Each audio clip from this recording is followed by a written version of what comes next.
All right, we were working in section 3.1, looking at numeration systems last time. And, I almost forgot. Let's pray, and then we're going to jump back into where we were with the minds, okay? Dear Heavenly Father, I thank you so much for the super students. I thank you for an opportunity to be here today and to continue to gain appreciation for this number system that we are so comfortable with, that we take for granted all the time.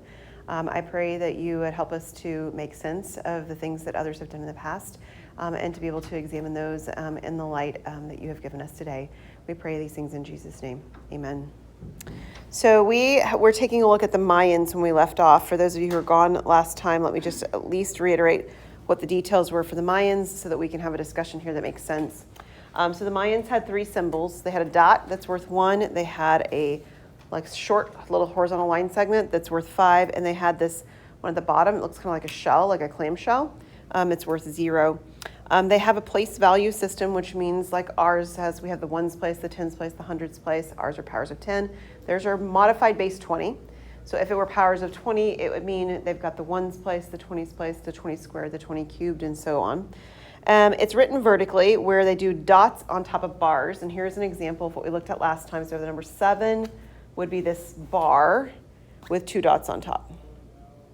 Okay, pretty good so far. Excellent. Let's look at the modified base 20 one more time then. So they have their lowest value is their lowest place value is the bottom value on their number. So this place right here is the ones place, and then it's the 20s place.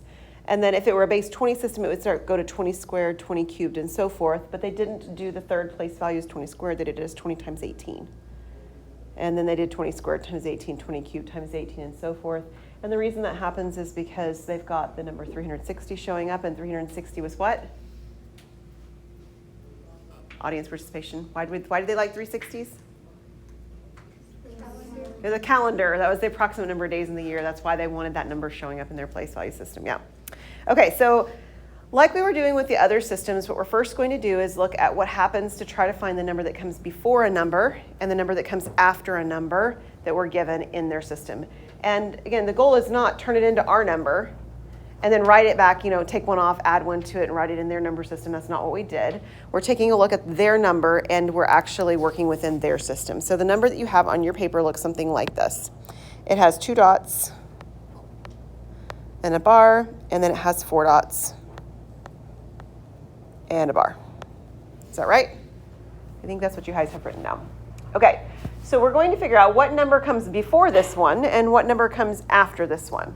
Okay, so remember, the lowest part of it down here is the smallest place value, right? It's like the ones place. So in the ones place, what you can see is you have 4 dots and a bar. And how do I know all that's in the ones place? Because dots over bars make up a place value, okay? So that's one place, and they've got a second place right here. There's 2 place values that they have listed. So in the bottom place value, what number is residing in that place value right now? What's the 4 dots in a bar? That's 9. Okay, so they've got a 9 down there. So if we wanted the number that comes before this, what would I have to do in order to get that? Make it 8. I just need to take away a dot. But the dot that comes away is the dot that's on the bottom place value, not the top, okay? So the top part, none of that changes, just like before. But now I have 3 dots instead of 4 dots and the bar underneath. This would be the number that becomes before this in their value system, right? The number before this value. So what would I have to do if I wanted the value to become after that? So if I take away a dot to get the number before, in some sort of sense, I should be adding in a dot to get the number after. But what's going to happen if I add in a dot here? I'm going to get 5 dots, right? Like all there. I'm going to get the number 10. And they wouldn't write 5 dots. They would change those 5 dots into a bar, right? We need to turn that into a bar. So again, the 2 dots in the bar from on top, none of that changes. But then the dots, these 4 dots in the bar underneath there become 2 bars. And do you see a problem? What's the problem that you see? Why is this problematic? This actual thing right here. What is wrong with this in terms of, it's not wrong, we did it right. Okay, I'm not saying we did anything wrong, we didn't do anything wrong. But what is the problem with this particular expression now? It looks like 17, doesn't it? In fact, that's the next question. What else could that value in B be interpreted as? And Madison's exactly right, 17, right? Each of the bars are worth 5. There's 3 bars, that's 15, and then there's 3 dots above it. And there's no way to distinguish the bottom 2 bars from the bar and the dots on top. There's no way to do that, right? They don't have like a comma. Even if you put in a space, this is kind of the same problem we had with Babylonians, you put in a space there, like how much space do you need to know for sure that's going on? It's not real clear. So this could be interpreted as the number 17, and that is a problem, right? Okay, so we're going to take a look then back at the original value. The original value, let me draw it on this screen, looked like this. And it wants us to figure out what this number is then in our system.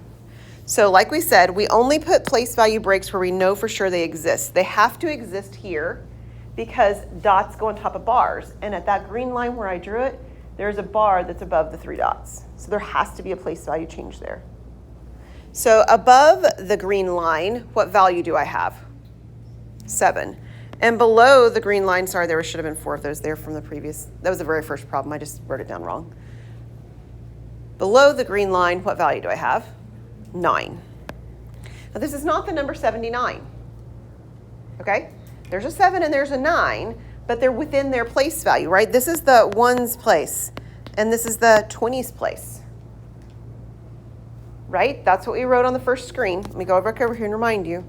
It's the ones place and it's the 20s place, and then we would have the 360s place and so on. So we've got ones and 20s, and we're actually going to multiply them. So I have 7 20s, it's like having 7 $20 bills, and 9 ones, 9 $1 bills. What is the total value of this number?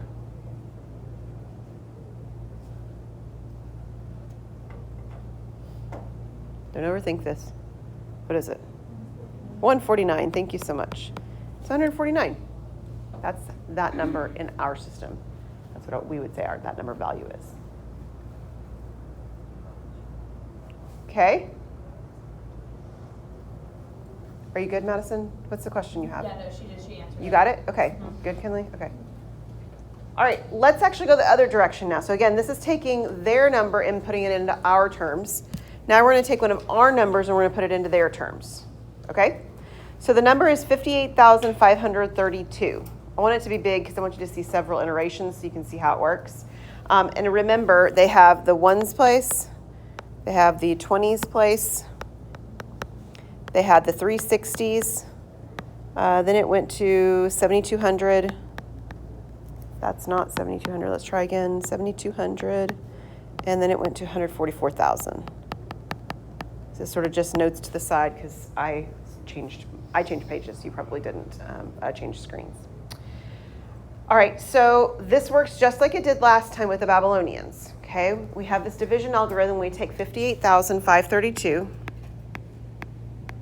and we put it under a division sign, but then we make the division sign look more like kind of like a top hat. Okay, we want to divide it by the biggest place value that will still be smaller than what we have currently got underneath our hat.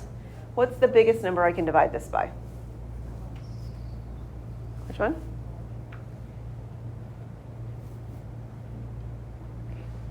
Why are you guys so quiet today? Thank you, 7,200, Lauren. I appreciate it. Yes, 144,000 is too big, right? Because I've got 58,000.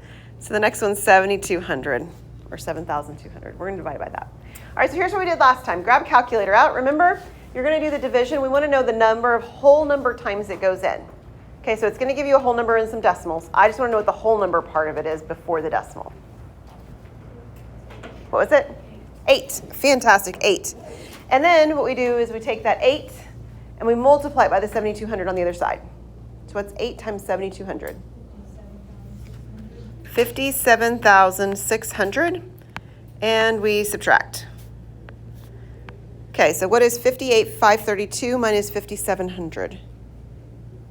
57,600, excuse me. 932, great. Okay, and then we're going down this list. We did 7,200, now we're going to do 360. 360 is our next value. So how many 360s are there in 932? 2.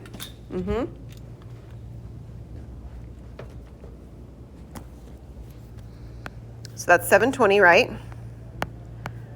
What is 932 minus 720?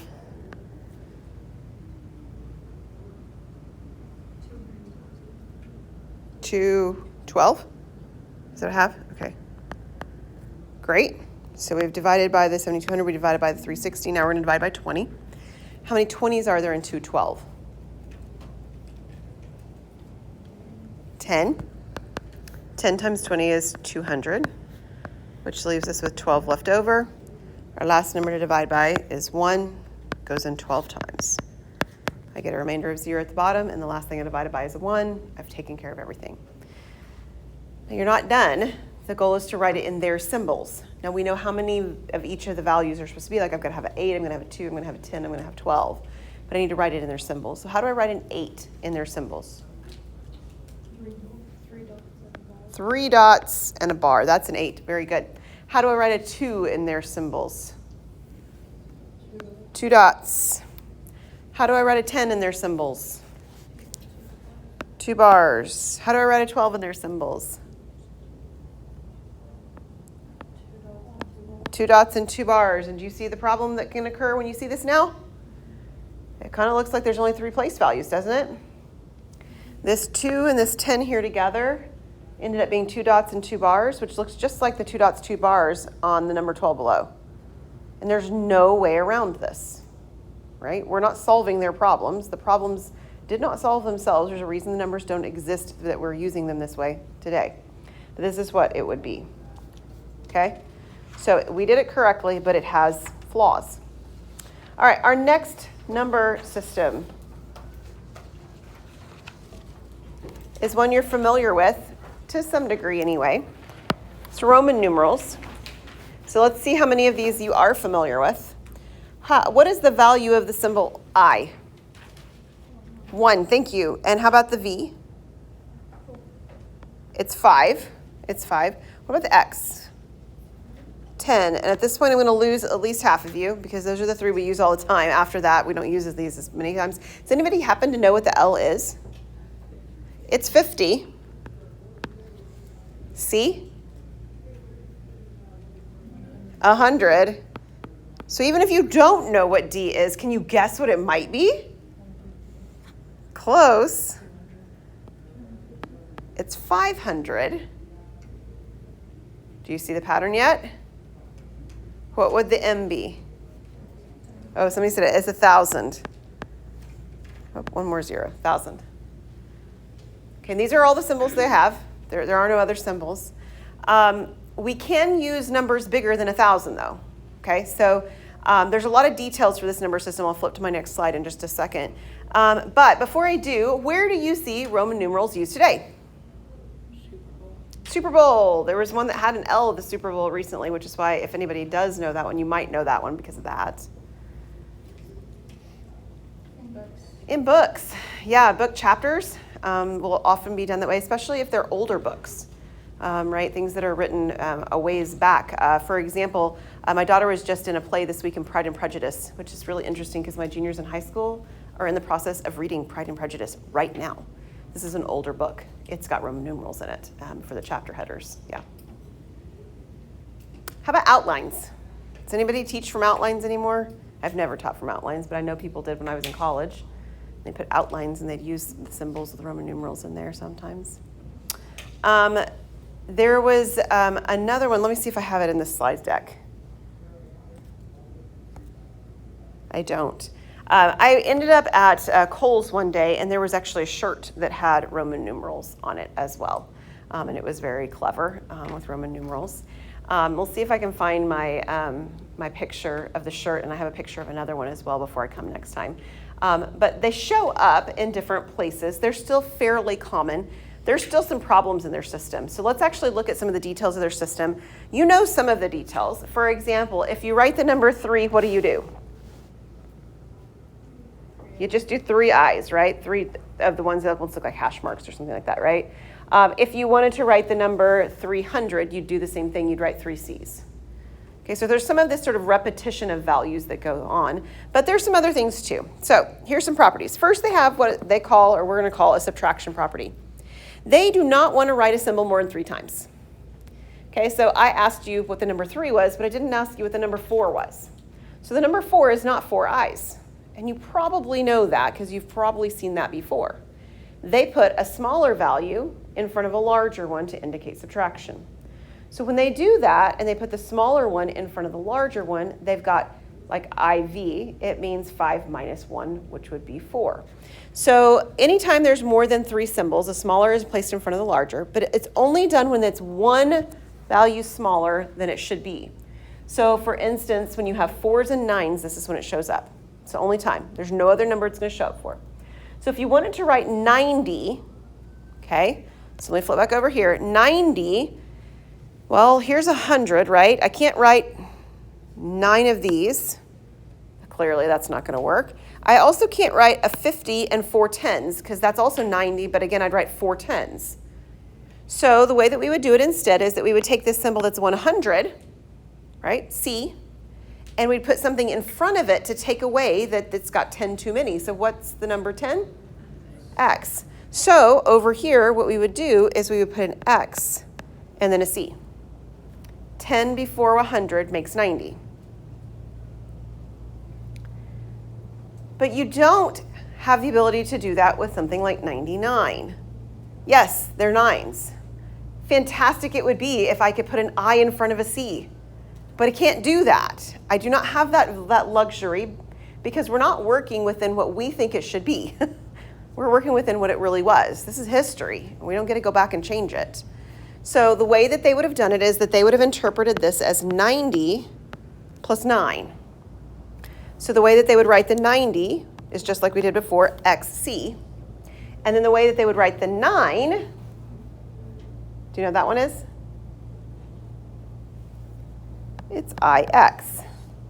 X is 10. You put 1 before it, it makes it 9. Okay? This is simply the way they did their numbers. So they're kind of breaking it apart by place value here a little bit, right? 99 is 90 and 9. And then in each of those cases, since there are 9s, they're using that principle at play. So that talks about one of their issues. That's the more common of the issues that they have. The other issue is that what happens if the number is very large? Like what if we want something that's like 200,000? Well, I'm clearly not writing 200 M's, right? Like that's not going to work. There's got to be something else to do. And there is. They have a multiplication property. So if they put a bar on top of a Roman numeral, it multiplies it by 1,000.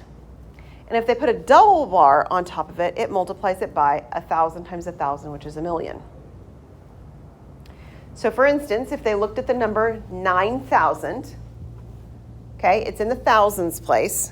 So rather ignore the thousands for a moment. How do I write 9? We just did it. IX. IX is 9. And the way that I recognize that this is 9,000 is that I put a bar on top. The number 9, the bar on top says times 1,000. If there were 2 bars on top, it'd be times 1,000,000. It'd be the number 9,000,000. Now, it's worth noting here, because people do sometimes get confused when there's numbers that are close to the thousands place, but they're still a little bit too big. For example, let's say you had 4,352. So you broke it apart here, right? There's the 4 for the 4,000. You really do have to write down the number 4 as an IV and put a bar over it.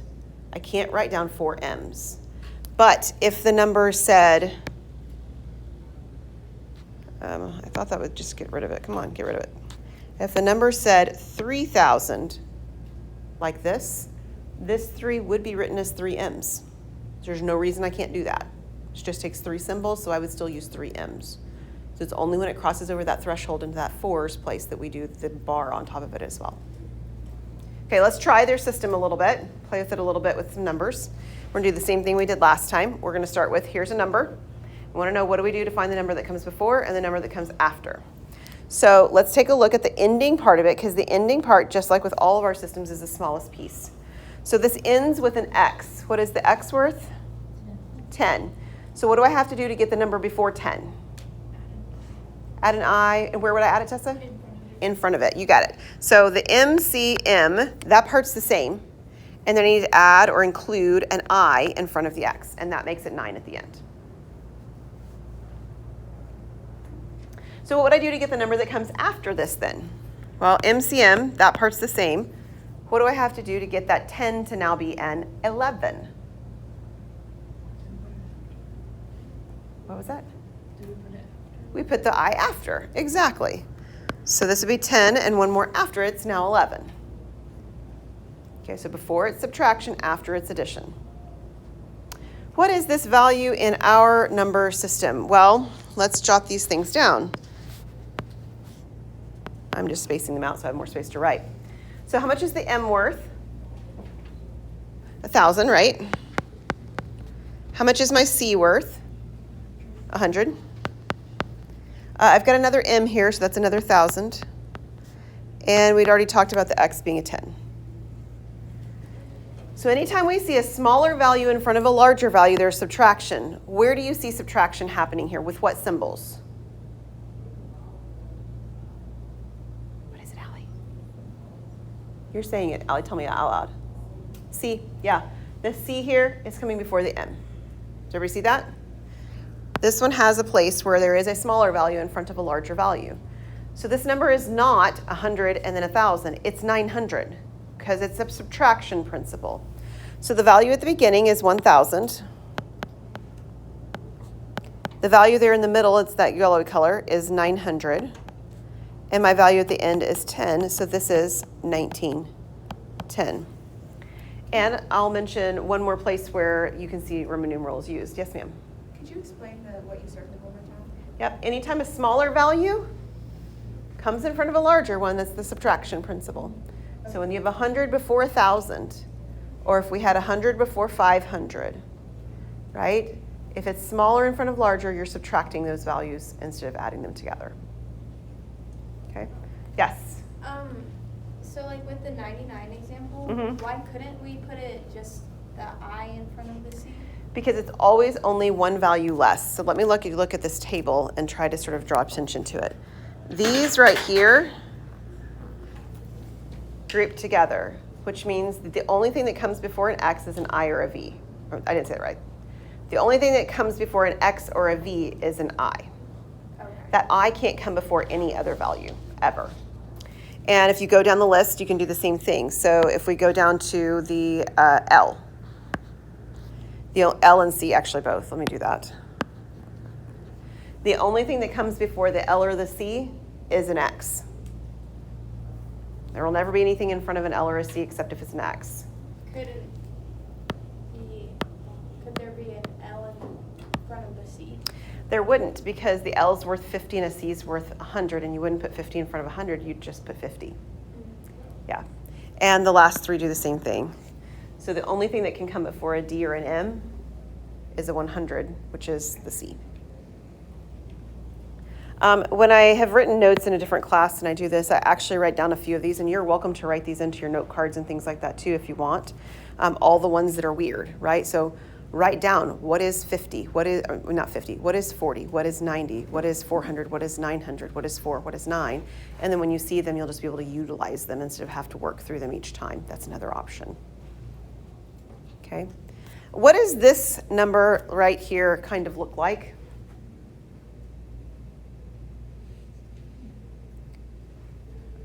If you've ever been in a history class before, it should look like a date. Does it look like a date? I know it doesn't look like a date that's in your world, because none of y'all are born in the 1900s, okay? But this should look like a date, like from history. So if you go to the East Coast, a lot of building establishment dates have those on them. A lot of gravestones have them on them. So we encountered this, my brother-in-law, 21 years ago, after I got married in Virginia area. And the church where they got married is, I'm probably not going to get it quite right, but it's something to do with George Washington's like cemetery, or he went there, but there is a cemetery out back, I can't remember. But there's like a cemetery right behind the church, which is really common back then too, by the way. If you go to the churches on the East Coast, there's lots of cemeteries that are right there with them.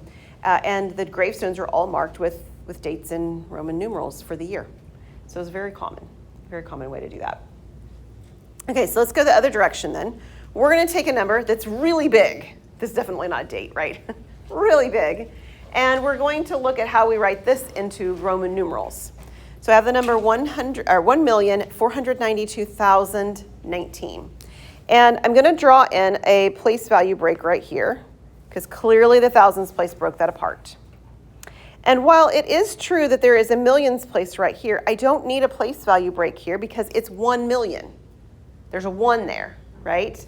I have the ability to write a 1 without having to work with something larger. So let me show you what I mean.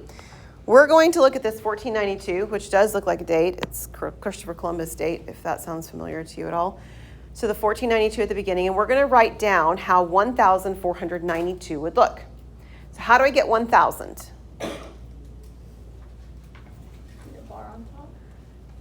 No, not yet. I don't need a bar for this one. I'm going to have a bar in a minute. And M is the number 1,000. Okay, is that okay? How do I get 400? Remember, I'm just ignoring the 019 at the end. Just pretend like it's not there at all. Like this is just the number 1,492. How do I get 400? You would do C and then D. Okay, it's one of those 4s, right? It's a 4-9. So the 4 means that I'm going to put a 100 in front of a 500. So that's why it's C and then D. How do we get 90? We already did this one today. Anybody have access to their notes? I hope so. What's 90? XC. And then what's 2? 2 of the I's. You got it. But all of this is in the thousands place, like it's in front of where that first comma was, right? I marked it out. I put it right here. But it's right there, right? This comma right here is telling me that everything in front of this is in the thousands place. So it needs a bar on top of it, just like Kira was telling us. Okay, so there's a bar on top of it, but I don't need like a double bar. Because yes, it's the number 1 million, but it's 1 million. And that 1 can be accomplished by using the M for the thousands place, right? And putting the bar on top of it, it's already going to work. If the number had been 4 million, this wouldn't work. I'd actually have to do IV and put 2 bars on the top of it to get the 4. Okay? So I'll change that for a second and I'll show you what I mean. How do I get 19 at the end? Well, it's a 10 and a 9, right? How do you get a 10? X. And it's not under the bar, right? Because this is not in the thousands place. And how do I get a 9? Close. An I and an X. Yeah, an I and an X. So let me give another one here. Let me put this down for a second. Kind of an alternate one, just sort of show you how it looks different. Let's say that the number had been the same thing, but it had been 4,492,019. Just that one little change. There's a 4 at the beginning. Well, that 4 at the beginning means that if I were to draw this line here and look at the number as though this weren't here, like ignore this piece here, right? It's not there now. And this were now 4,492. I can't do 4,000 because that would require 4 M's, correct? So when that's the case, we have to draw in another bar. We would need to do it separately. So 4 right here would be IV because that's 4. And then I'd have a double bar telling you that it's in the millions place. And then I'd have my 400, which was the CD, the 90, which was the XC, and the double I, which is the 2, and there'd be a single bar over that piece. And then the 19 would be the XIX at the end. So yes, we can have ones that have double bars, single bars, and blank, right? No bars on top.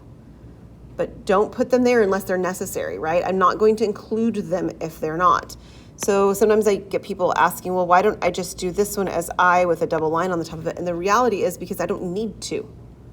It's not necessary to have the double bar to do that. There's another way to do that within the system that they already have, and that's how they would have done it. Remember, we're not changing the system to be more friendly to us. We're working within what they used. Okay, so we're not going to do any of that. Okay, how are we doing? Okay, base 10 blocks. Let's see if I have them in here. Nope, I don't. This is one of those places where I told my students in my methods class the other day I need to put some notes at the beginning of my lesson that tell me to bring things. I'm going to draw pictures, and I'll try and remember to bring them next time. Base 10 blocks are a tactile learning tool that kids can use for understanding place value. That's what they are. I'm going to actually start with the unit. A unit is a little bitty square, okay? And they look like they look like cubes, really, when we play with them. They look a little bitty cubes. They're not two-dimensional. Like, they can touch and feel them, and they're little bitty. And imagine it's like Legos. If you stuck them together, all in a strand, one long strand, you'd get a long. And a long is actually 10. That's not good. Let's try that again. 10. That should look flat. It's just not going to. This is a rectangle, okay? Long rectangle, and it's really just 10 of the little units stuck side by side. So you can imagine sort of gridding them in. You're right here, there's 10 of them here, right? So I'm not going to do that, but that's the idea of what's happening. There's 10 of them stuck together, it makes a long. And then if you stick 10 longs together, so you just stack them long, long, long, and then they make this giant square kind of shape. It's called a flat, and the flat looks like this. That's not good either. That's not bad. It looks like a giant square, and what it is it's 100 little units. There's 100 little guys in there, or there's 10 longs in there. And then if you three-dimensionalize that, right, add a third dimension, like stack all these flats sort of on top of each other, imagine, like books on top of each other, you end up with a block.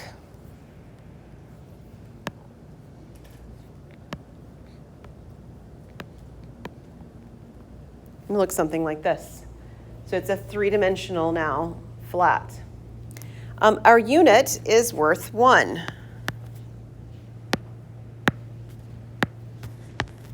Our long is worth 10, because there's 10 of them stuck together. Our flat is worth 100 because there's 10 longs, so that's 100 little units. And the block is worth 1,000. Stuck all together.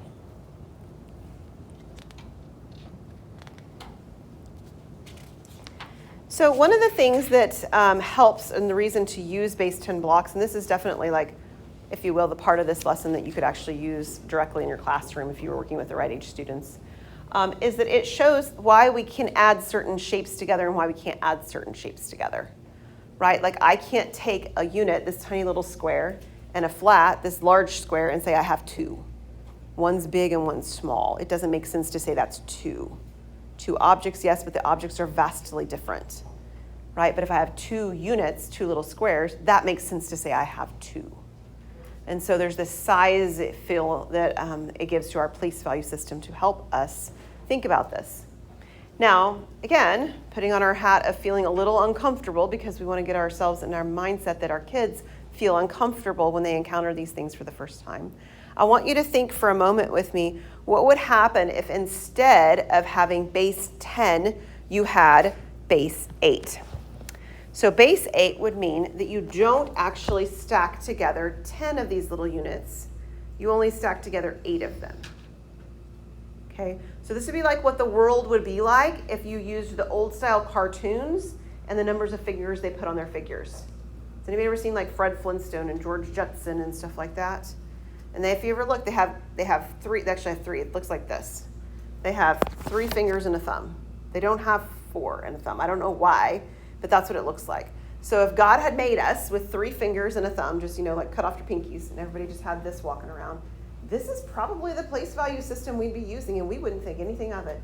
It would be very normal and very natural because it's what we have to work with. Make sense?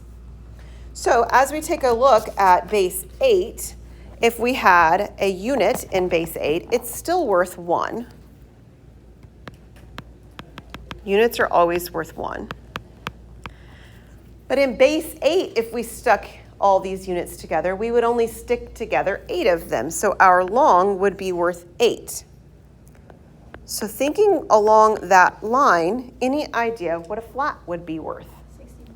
It would be 64. Kira, how'd you get 64? 8 times 8. 8 times 8. So if you took 8 longs and you put 8 of them together, you'd get 8 times 8, which is 64. Okay, so I'm going to write 8 squared next to it to remind us where that came from. And then the block. Okay, so now I'm going to take 8 flats and stick them together. How much is my block going to be worth? How much is it? 512 is correct. And how'd you get 512, Madison?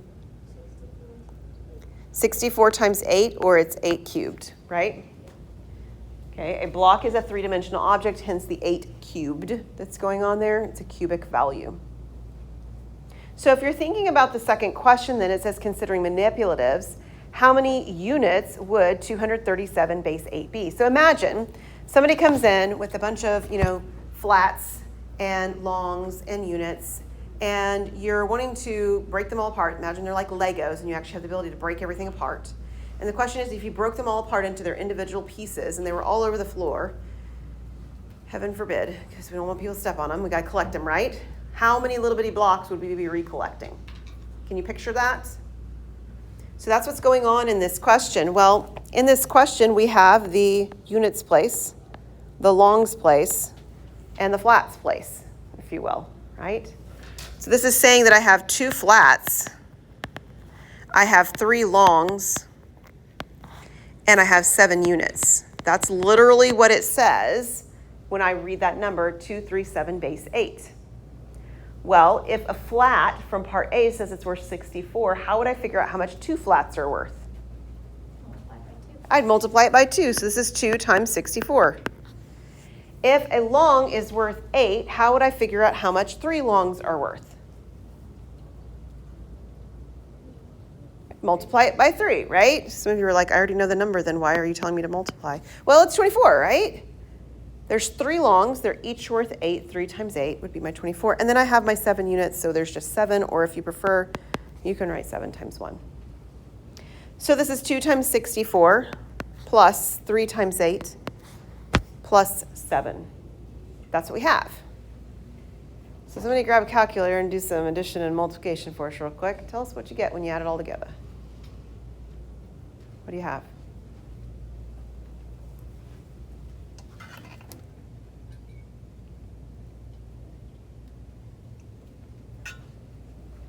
Anybody get it yet? 159. Ooh, that's what I have too. Thank you so much, Emma. 159 it is. There would be 159 individual little unit blocks all over the floor. If we don't find all 159 of them, it's going to be bad. Somebody's going to step on one and be like screaming because they stepped on the Lego and the little. Has it ever happened in your house? It's pretty common. Okay, this is equivalent to asking this question. What is 237 base 8 in base 10? It's the equivalent question.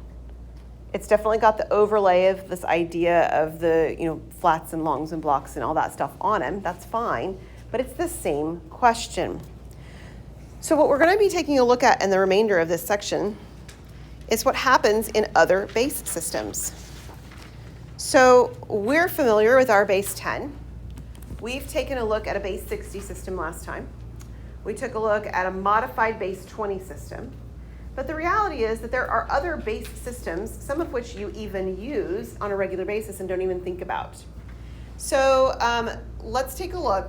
Well, let's pause first and say, can you think of any other base systems that you use where something resets at another number, where there's a certain number of values that work a little bit differently, or any bases that you've heard of being used in your exposure, the things that you deal with? 12 with time. 12 with time. Do you guys do that? Right? We don't have single numerals for it, but we reset every 12 hours, right? Not only 12 with time, but also 60 with time. 60 seconds in a minute, 60 minutes in an hour. We also use 12 with inches to feet. We use 3 with feet to yards, if you've ever used yards. Okay? These are all different base systems is what they really are. A couple others that you use but you don't think about using is you use binary, and you've probably used hexadecimal before. So binary is where you have just zeros and ones. It's how all of the programming is done, or at least majority of the programming is done with our technology. Okay, so you've got the handheld technology in your hand.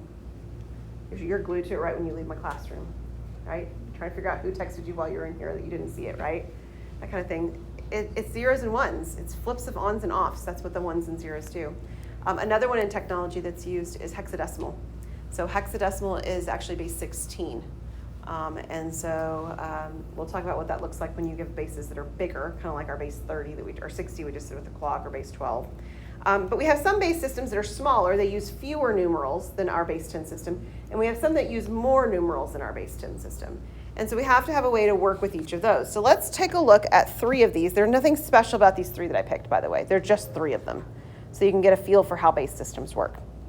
So in base 3, I start with the number 0. Your book likes to start with the number 1. That's fine. They can start with 1. We can start with 0. It doesn't. Either way is fine. So if you choose to do 1s as your first number, that's fine. But there's a 0 in base 3. There's a 0 in every number system. And then there's a 1, and then there's a 2. And that's 3 numerals, correct? Agreed? 3 numerals. There is no 3 in base 3. There is no 3 in base 3. So at the point when I run out of digits, because there's 33 numerals there, right? 0, 1, 2, I don't have a number bigger than that, so I have to move to a 2-digit number. Yes? Start with the number 1. Same's true. It just means you can't see all the 3 digits to start with, which is why I like to start with 0. Okay. Yeah, doesn't change that part of it. So when I when I run out of digits, I have to move to a 2-digit number, and so the 2-digit number I move to is 10. That is not 10. 10 is what we call it in our base system. This is the number 10. We're designating each individual value. And then I move on to 1, 1, and then 1, 2. And since there is no 1, 3, I've run out of values to change in the units place. I have to move over to the tens place and change the tens unit, or the tens value up 1. So this becomes 2, 0. And then I have 2, 1, and 2, 2. And 2, 2 is the biggest 2-digit number in base 3. Any idea what comes after 2, 2?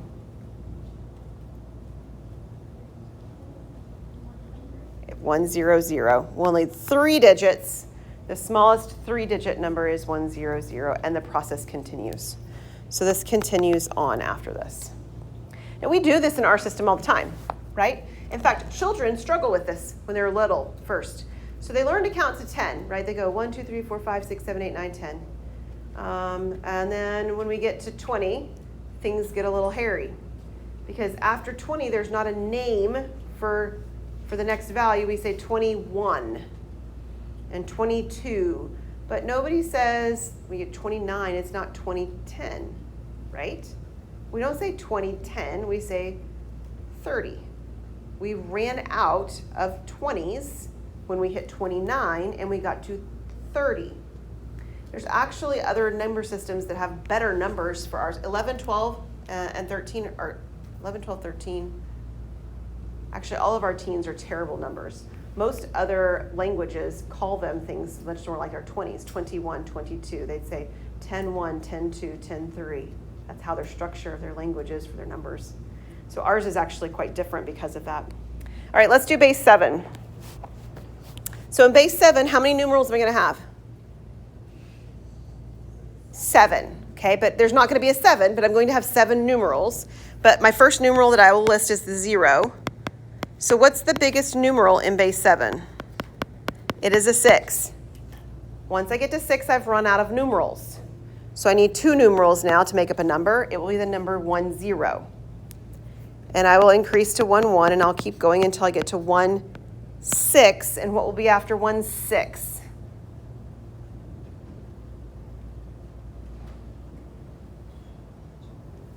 2, 0, right. And it will continue. What is the biggest 2-digit number in base 7? What is it? Not 2, 6. There is going to be a 2, 6, but it can get bigger than that. 6, 6. 6, 6 would be the largest number. And then after 6, 6, it would be 1, 0, 0. And we would repeat. Okay, let me fill in base 12 for you, and then we'll call it quits for today. Base 12, that's bigger than our system, right? So I can't just like stop using numbers. Like I just stopped with 6 here, right? There's no 7, 8, and 9. So I can't just stop. Like I literally need more stuff.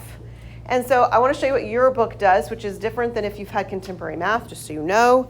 What your book does is it goes 0, 1, 2, 3, 4, 5, 6, 7, 8. That's supposed to be an 8. And 9. And then after 9, for the number 10, as a numeral, it does a T. For the number 11, it does an E. And if we needed a number 12, it would do a W. We do not need a 12 because there is no 12s. There are no 12s in base 12. So it stops with the 11E. And then I would repeat 1 digits to go to 2 digits. So 1, 0, all the way to 1, 9. After 1, 9, it goes 1T, and then 1E, and then 2, 0. And just so that it mirrors what I did before, what is the biggest two-digit number in base 12?